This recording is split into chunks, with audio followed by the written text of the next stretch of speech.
Viewers, আসসালামু আলাইকুম। Urmi kitchen with ব্লগে আপনাদেরকে স্বাগতম।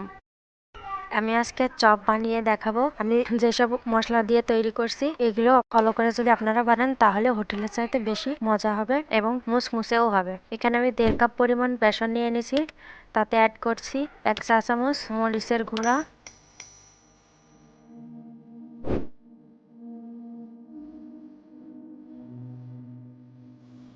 হাফ চা চামচ হলুদ গুঁড়া,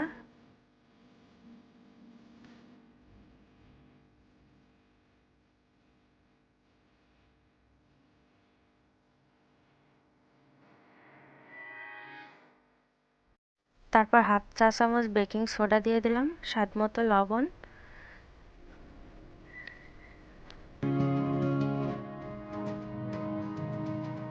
হাফ চামচ আদা বাটা, হাফ চামচ রসুন বাটা, সবগুলো দিয়ে একসাথে মিশিয়ে নেব, খুব ভালোভাবে নেড়ে নেব। আমি বেসনটা চেলে নিয়েছি, অবশ্যই চেলে নেবেন, তাহলে খুব ভালো হবে মুসমুসে।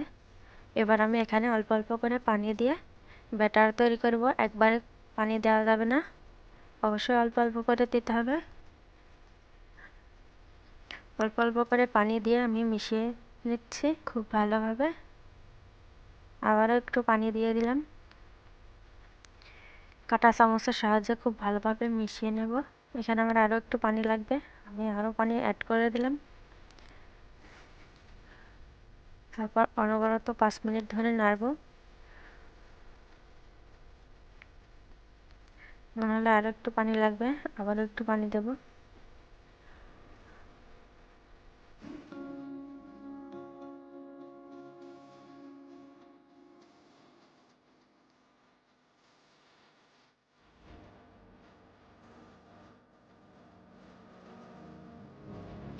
একটু একটু করে পানি দিয়ে আমার ব্যাটারটা তৈরি করা রেডি হয়ে গেছে। এবার 5 মিনিট আমি এইভাবে নেড়ে নেড়ে দিচ্ছি।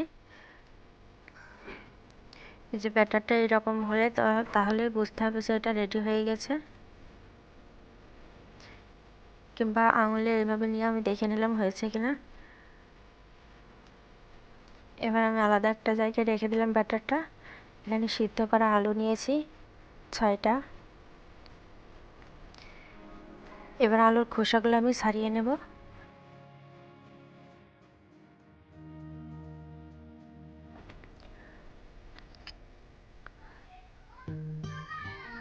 সবগুলো আলু ছাড়িয়ে নেওয়া হয়ে গেছে।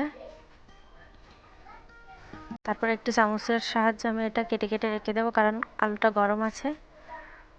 ঠান্ডা হওয়ার জন্য এখানে কেটে কেটে রাখছি।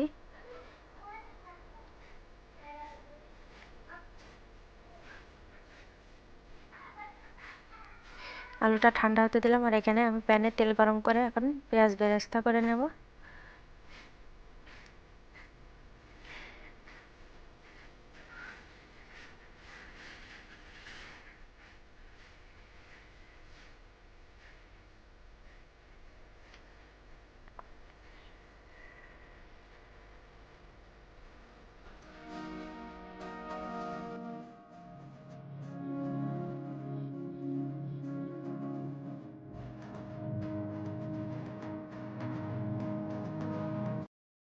পেঁয়াজ বেরেস্তা আমার রেডি হয়ে গেছে, এখন ছাঁকনির সাহায্যে তুলে নিচ্ছি।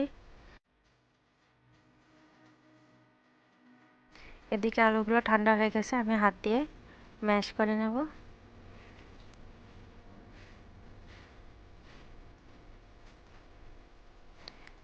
সব মশলাগুলো এক জায়গায় রেডি করে নিচ্ছি।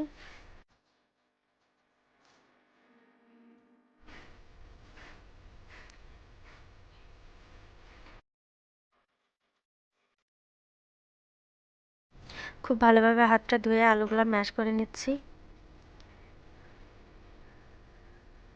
কোনো কুটি ভাব থাকলে হবে না, আলু যাতে একবারে মিহি হয়ে যায় সেভাবে পেস্ট ডলে নিতে হবে। এবার আমি দিয়ে দিচ্ছি পেঁয়াজ বেরেস্তাগুলো। একে একে সব উপকরণগুলো দিয়ে দেবার ভিতরে। তারপর দিয়ে দিচ্ছি 1 প্যাকেট ম্যাগি মশলা। চাইলে এখানে চাট মশলা বা গরম মশলা গুঁড়া দেওয়া যাবে। তারপর দিয়ে দিচ্ছি ভাজা জিরা আর গরম মশলার গুঁড়া হাফ চামচ করে।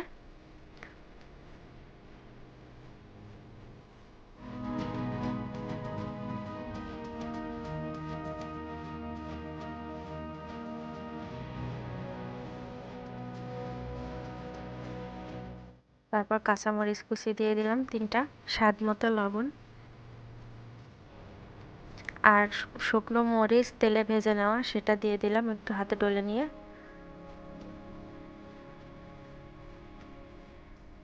এবারে হাত দিয়ে সবগুলো একসাথে মিশিয়ে নিচ্ছি।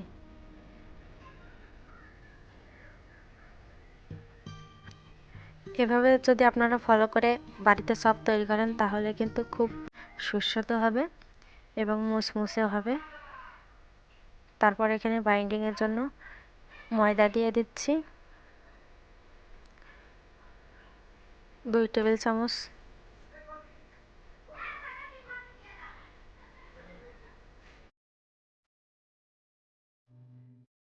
সবগুলো উপকরণ ভালোভাবে মিশিয়ে 2 চামচ সরিষার তেল এর সাথে মিশিয়ে দেব, যাতে আমি যখন এই পুরটা গোল করব, চপের শেপ দেব তখন হাতে লেগে যাবে না, সে কারণে এখানে তেলটা দিয়ে দিলাম।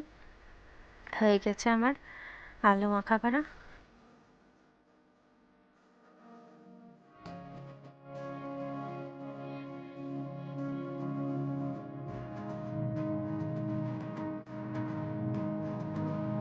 দুই হাতে তেল দিয়ে এবার গোল গোল করে শেপ দেব।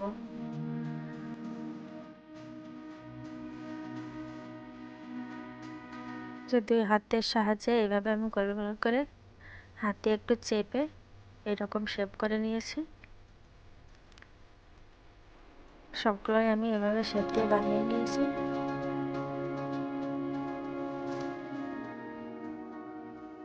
এবার ভাজার পালা।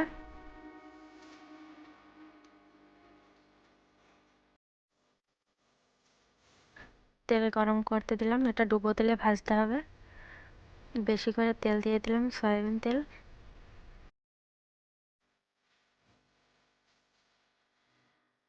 ব্যাটারটা আরও একটু আমি নাড়িয়ে নিলাম কাঁটা চামচ দিয়ে।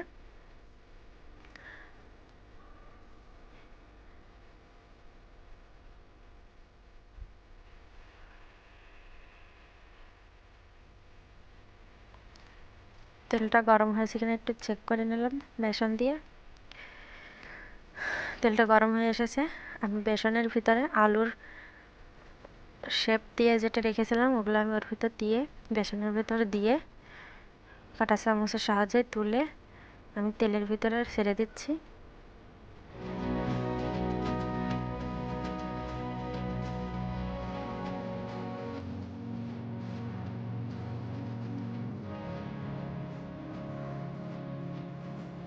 একে সবগুলো ছেড়ে দেবো তেলের ভিতরে, উল্টিয়ে পাল্টিয়ে ভেজে নেব। দেখে বোঝা যাচ্ছে কতটা ফুলে উঠেছে। এবার উল্টিয়ে দিচ্ছি আমি।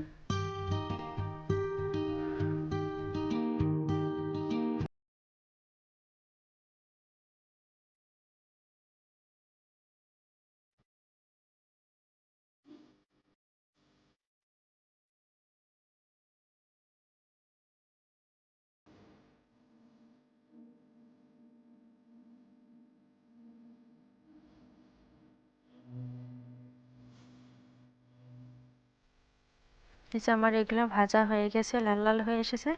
এগুলো তেল ঝরিয়ে উঠিয়ে নিচ্ছি। দেখুন কতটা ফুলে উঠেছে, অনেকক্ষণ ধরে এই ফোলা ভাব থাকবে। অবশ্যই এভাবে ট্রাই করবেন, খেতে কিন্তু দারুণ হয়েছে। এভাবে সস দিয়ে পরিবেশন করবেন, সসের সাথে খেতে দারুণ লাগছে। এই যে দেখুন কতটা ফুলকো ফুলকো হয়েছে। আমার রেসিপিগুলো যদি আপনাদের ভালো লেগে থাকে তাহলে অবশ্যই লাইক কমেন্ট শেয়ার করবেন এবং নতুন নতুন রেসিপি পেতে আমার চ্যানেলটিকে সাবস্ক্রাইব করে রাখবেন। ভিডিওটি দেখার জন্য ধন্যবাদ।